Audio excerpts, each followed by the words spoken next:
The enter CS and leave CS functions to implement critical section of a process are realized using test and set instruction as follows. In the above solution, X is a memory location associated with the critical section and is initialized to 0. Which of the above statements are true? We know that test and set function is a low-level hardware function which tests and set a variable. Here the function operates on X, which is a memory location initialized to 0. If X value is 0, this 0 value will be returned by the function and X will be set to 1. And if X value is 1, this 1 value will be returned by the function and X will be kept as 1 itself. So this function is used as a synchronization solution for critical section problem.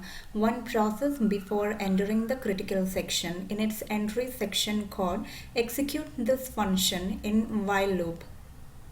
So if X equals 0, a 0 value is returned showing that the critical section is free. So this becomes while 0.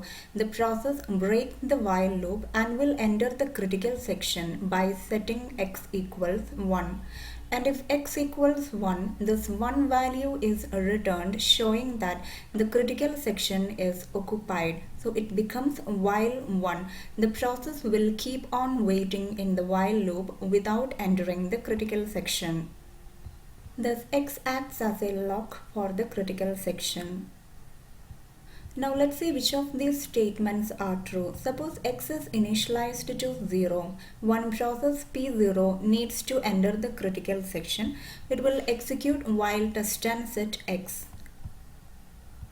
Since X equals 0, the process enters the critical section by setting X equals 1.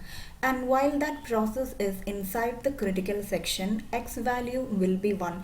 Suppose any other process P1 tries to enter the critical section. Since X value is 1, the function returns 1 while 1. The process will keep on waiting in the while loop without entering the critical section. So if any one process is inside the critical section, X value will be 1, and if any other process tries to enter the critical section, it cannot. It means only one process can enter the critical section at a time. So the D is wrong. More than one process can enter critical section at the same time. The option D is wrong. So here P0 made the first request to enter the critical section, then P1. And here P0 was given the first chance to enter the critical section. P1 made the request to enter the critical section when P0 was inside the critical section. It executed the test and set function, but it could not enter the critical section.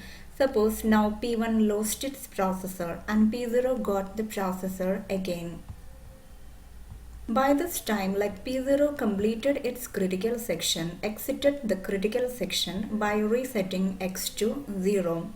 And assume that P0 is still having the processor, P1 never got the processor, and suppose P0 needs to enter the critical section again. So P0 is the third one to make the request to enter the critical section. Since X value is 0, if P0 is having the processor, it can enter the critical section. So P0 is the third one in the queue, but is the second one to enter the critical section. So we cannot say that the processes enter the critical section in first in first out order.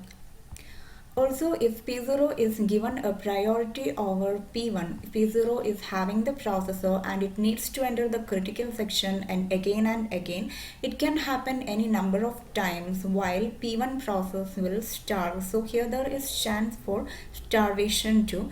So the options B and C are false. The first option A is true. The above solution is deadlock free. Here there is no chance for deadlock. If X value is 0, any process who wishes to enter the critical section can enter the critical section. So the answer is option A.